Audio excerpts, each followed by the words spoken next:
जमाने में जब वफा निकला। আমি এতদিন আমার কষ্ট নিজের মধ্যে চাপাই রাখছি, কাউকে কিচ্ছু বলি নাই, কাউকে কিচ্ছু বুঝতেও দেয়নি। দেখো আমাকে আজকে সত্য কথাটা বলতেই হবে। আমি জানি যে আমি যদি আজকে এই কথাগুলো না বলি তাহলে আমার আর কোনোদিন বলা হবে না যে আমি কলিকে ভালোবাসি। এতদিন ফ্যামিলির কথা চিন্তা করে আমি কিচ্ছু বলি নাই। আমি স্যাক্রিফাইস করলে কি ভাইয়া সুখে থাকবে? না, থাকবে না, আমরা কেউই থাকবো না। আমার স্যাক্রিফাইসে যদি আজকে ভাইয়া সুখী থাকতো, কলি সুখী থাকতো, আমি একটা পুরুষ শব্দ পর্যন্ত করতাম না।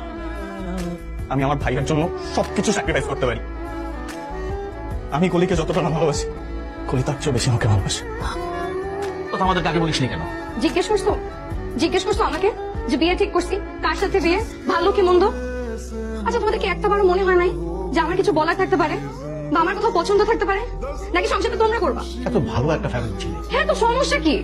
একই তো ফ্যামিলির ছেলে, নাকি প্রবল খারাপ ছেলে? ঠিক আছে বয়স কম,